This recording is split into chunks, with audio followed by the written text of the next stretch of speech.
ביום העצמאות 2008 חילק בנק ישראלי מאות אלפי דגלי ישראל שצורפו למהדורות החג. רק שאת מגן הדוד שבמרכז הדגל הדפיסו, מוכנים? הפוך. משולשים זה מבלבל, כן? אבל הקודקוד צריך להיות מופנה לפסים הכחולים. מקווה שעם הכסף שלנו הם יותר ערניים. יכולה להתקדם עכשיו. מתקדמת.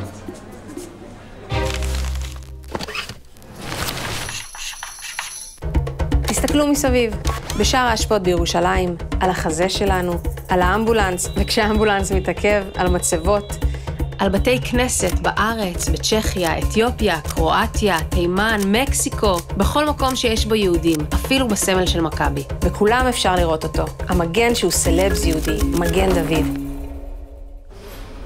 מצד שני, תמצאו אותו גם על דגל חליף מרוקו, על מטבעות צלבניים מהמאה ה-12 בכנסיות, בספרד, ביוון, אפילו בהודו, הרבה לפני שגילו את הטיילים של אחרי צבא, הרבה לפני שהיה לנו צבא.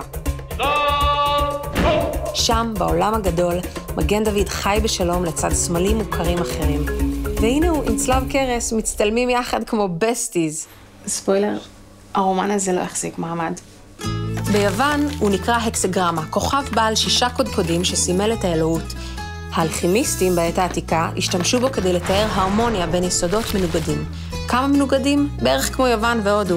שם האיחוד של שני המשולשים המנוגדים קיבל מימד מיסטי שמייצג את האיחוד בין האלים לאלות לזוגיות מושלמת. בבודהיזם משמש הסמל כעזר למדיטציה ואמצעי להשגת תחושת שקט והרמוניה. בעולם המוסלמי קראו לו חותם שלמה והאמינו שיש לו כוחות על-טבעיים. אבל רגע, סטופ. איך ומתי הפך הסמל האוניברסלי הזה למזוהה איתנו, היהודים? מגן הדוד נזכר לראשונה בתלמוד הבבלי, אך לא כסמל, אלא כינוי לאלוהים. מקור השם מגן דוד הוא ככל הנראה בהגדה, שעל המגנים של דוד המלך ולוחמיו התנוסס הסמל ובזכותו הצליחו לנצח במלחמותיהם. כמו שהראה לנו חוקר הקבלה הגדול גרשום שלום, במשך מאות שנים שימש סמל מגן הדוד בקמעות יהודיות. מה שנקרא קבלה מעשית, אבל כמו בכל פרקטיקה סודית, מעטים מאוד ידעו זאת. רק באמצע המאה ה-14, הקיסר קארל הרביעי העניק ליהודי פראג את הזכות לשאת דגל, והם מצידם בחרו בכוכב בעל 6 הקודקודים.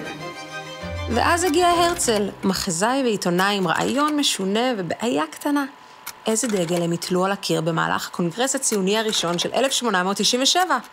מגן דוד, כמובן. אבל להיסטוריה יש חוש מיוחד לאירוניה, ולבסוף דווקא הנאצים היו אלו שקבעו סופית את מגן הדוד כסמל יהודי אוניברסלי.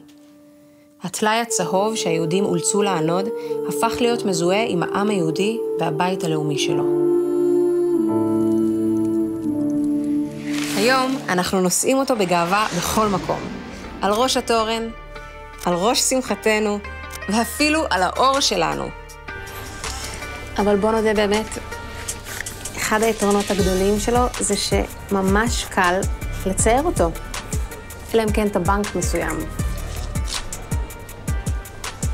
שם כבר יש? דוד. מציירת יפה.